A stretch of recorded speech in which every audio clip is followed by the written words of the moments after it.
July 21 నుంచి parliament వర్షాకాల సమావేశాలు. అసలు పార్లమెంట్ వర్షాకాల సమావేశాలు ఏంటి? అసలు పార్లమెంట్ సమావేశాలు ఎన్ని రకాలుగా చేస్తారంటే 3 రకాల సమావేశాలు: వర్షాకాలం, బడ్జెట్ సమావేశం, వర్షాకాల సమావేశాలు, శీతాకాల సమావేశాలు. ఈ పార్లమెంట్లో వర్షాకాల సమావేశాలు జూలై 21వ తేదీ నుంచి ఆగస్టు 12 వరకు జరగనున్నాయి. రీసెంట్గా బడ్జెట్ సమావేశాలు జరిగాయి. మొత్తం 3 నెలల విరామం తర్వాత జూలై 21వ తేదీన ఉదయం 11 గంటలకు పార్లమెంట్ ఉభయ సభల సమావేశం జరగనున్నాయి. ఆపరేషన్ సింధూర్ తర్వాత పార్లమెంట్ సమావేశం. ఈ పహల్గామ్ ఉగ్రదాడి, ఆపరేషన్ సింధూర్ల తర్వాత పార్లమెంట్ సమావేశం జరగడం ఇదే మొదటిసారి. కశ్మీరులోని పహల్గామ్లో 26 మందిని పొట్టనబెట్టుకున్న పహల్గామ్ ఉగ్రదాడికి ప్రతీకారంగా భారత్ ఆపరేషన్ సింధూర్ చేపట్టింది.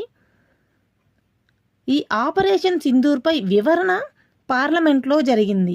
2025 జూలై 21 నుంచి ఆగస్టు 12 వరకు పార్లమెంట్ వర్షాకాల సమావేశాలను ప్రారంభించాలని ప్రభుత్వం నిర్ణయించిందని కిరణ్ రిజిజు గారు తెలిపారు. ఈయన వ్యవహారాల శాఖ మంత్రి కాగా ఈ సమావేశాల్లో ఆపరేషన్ సింధూర్పై ప్రభుత్వం సమగ్ర ప్రకటన చేసే అవకాశం ఉంది. మరోవైపు ఆపరేషన్ సింధూర్లో భారత దళాలకు జరిగిన నష్టంపై విపక్షాలు వివరణ